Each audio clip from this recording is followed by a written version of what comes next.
Hey players, how you doing? Welcome to Players Guide. I'm going to talk about some weird and strange and different and rare NES controllers that some you may have heard of, some you haven't, some you might have questions about. Hopefully those questions are answered in this video. So stick around. So this controller, the Grippit, it's a pretty rare and uncommon controller. Now, it's not the rarest, and the price, if you're looking for a copy, will vary. I've actually seen brand new Grippits for like 20 bucks, and I've also seen used ones for 80 to 100. So it really depends on the time of day and the market and what's available on eBay, or if you happen to come across this out in the wild, which you might not, because like I said, it's hard to find. You can probably find this one on eBay. And this controller is a motion controller. And it's not a great controller really to use. A lot of these controllers I'm going to talk about aren't the best.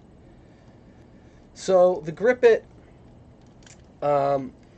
has a button here on the bottom that you can press, a bottom on the side here, two buttons on the top. It's kind of like a one-handed controller the way it's set up, which is pretty cool, but at the same time it is tricky to use on a lot of games. The motion controls aren't the worst. I don't know, maybe it depends on the condition of the controller. Mine's in pretty good shape. I don't use it a lot. I don't. The other thing too is I don't imagine many people ever did, so there should be in good condition for the most part. The Dominator. This controller doesn't fuck around. This is a good controller. This is another one that's pretty rare to find. It's kind of like an arcade stick. If you take a look at this, it has a start and select button. It has a turbo feature, which you can use to, add turbo. Thing I really like about the Dominator, and I think that makes it so good, is it has two controller ports, so you can play two players. You hook them up to this, and it's a wireless controller. It uses an infrared, so you need a receiver hooked up to your NES. But I've sat like 20 feet away from my TV, and then I got the two controllers hooked up, coming out, so the cords are fully extended, and I'm sitting like 25 feet away from my TV playing with a regular NES controller, and you can have two people doing that. So I think it's awesome, and it actually works really well. The controller itself, if you just use it as like a fight stick type controller, it works really well. It's similar to the Advantage. It also has this dial on it. Now this dial you can use if you want to change over to a joystick, a gun, a paddle, the power pad even. So yeah, it has a bunch of different features like a slow mode and a turbo. It's a cool one. Pick up the Dominator if you get a chance. I'm not sure what exactly it goes for online, but I don't expect it's cheap because it is a good controller and it is a rare one to find.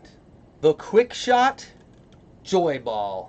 You've probably seen this one out in your game hunting travels.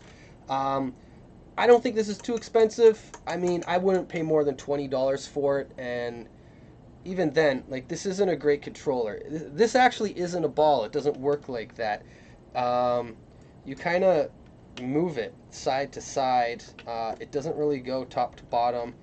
These pedals are an A and B. Then you have your start and select. And then you have an auto fire on the side.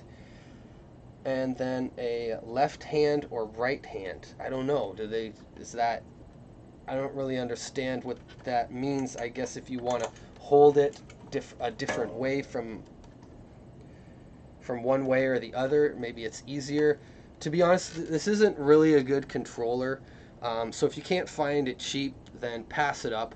But I like these controllers because they're so weird. What were they thinking when they made this thing? Like, who thought that this controller was a good idea? I don't know. It's so awkward and weird looking. But that's what I like. This controller is the Suncom Mothership joystick.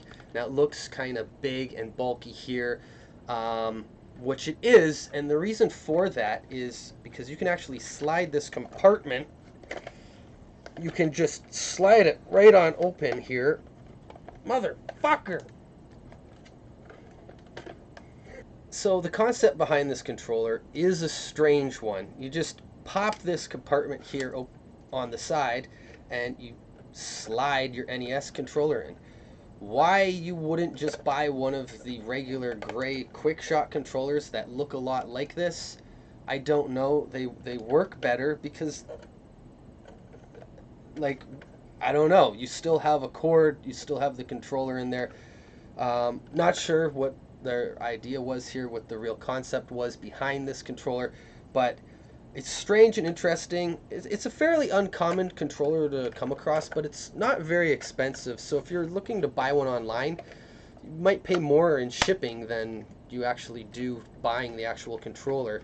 So it has here an A and B button, and how it works is the NES controller just sits in there, and these buttons that you press down on the NES buttons for you.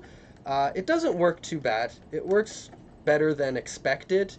I think that might vary depending on how good of condition the controller is that you pick up. For me, it works all right. I don't use this one a lot. It's just sort of one of those strange controllers that I enjoy collecting. Alright, so I got another Quickshot controller, and this one is like a winged controller. I guess it's a flight stick or something of some sort you would call it.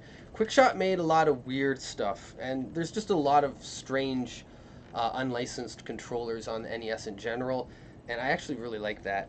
This controller is actually called the Quickshot QS129N.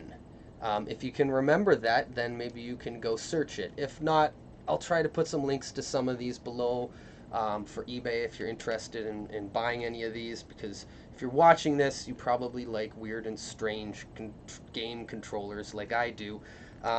So yeah, I guess you hold it like that, and you have your D-pad here, which works fairly well as a D-pad, and your A and B buttons. The one here is on the front, and you have one here that's like a trigger button, your start select, and an auto fire toggle there. And you know, it doesn't work that bad as long as you don't mind holding your controller like that or this or however you want to hold it. It's just a weird way of holding a controller, but the controller itself doesn't really function poorly. What controller video would be complete without discussing the Quickshot Joypad? One of the stupidest controllers other than the Quickshot Joyball that I've ever seen. Like, how do you hold this? I don't get the concept behind it. The D-pad here is a circle. It works, but it doesn't work particularly well. You got your A and B buttons here. I don't know. Would you hold it like this? This is kind of a weird way to hold it. I mean, the start select doesn't bother me. Again, it has the auto fire. So typical controls for a lot of the Quickshot controllers, but the cord's kind of short on this one too, so you're going to want to play fairly close to your TV. Most people don't sit that close to their TV these days because TVs have gotten a lot bigger. Yeah, I guess just wanted to cover this one because it's kind of another oddity, and like, what were they thinking? Not a great design, but I guess in the early stages of gaming, different companies were really throwing out some different ideas there, just throwing shit at the wall and seeing what would stick. The Turbotech Controller. I love this controller. This controller works really well. I like it so much that I've picked up a couple of them and have them stashed away should anything happen to this one. The The one thing about it is I don't play with it a lot because I find it gives me an unfair advantage for multiple reasons against other people I could be playing with, and I don't feel like I'm really authentically beating a game if I use this controller to beat a game. So it has an adjustable turbo function here for your A and B button. So I mean that there alone can make for unfair gameplay. It's shaped just like a regular NES controller. Now the interesting thing I like about it is it has this little knob on the D-pad, so you can really accurately point a gun in the right direction. Let's say if you're playing a game like Contra. Basically you put a little bit less effort into aiming and makes for a more accurate gameplay. I really like this Turbotech controller. If you don't have one, I would recommend picking it up. It's a good controller and it's not expensive, or I've picked up a few, so they've been pretty cheap and common for me to come across. So yeah, keep an eye out for that one. I hope you enjoyed this video on some strange and different and rare NES controllers. I'll probably do another one because I have a bunch of other weird controllers in the box. Some are loose, but for the most part I think I covered a lot of the loose ones that I have that are, I think, notable or maybe haven't been covered in other YouTube videos. I also have a lot of just different weird Nintendo stuff that they came out with back in the late 80s that I think is fairly collectible and that I'm interested in. So if you're into weird stuff, expect another video down the road, and give the video a like! Later, players!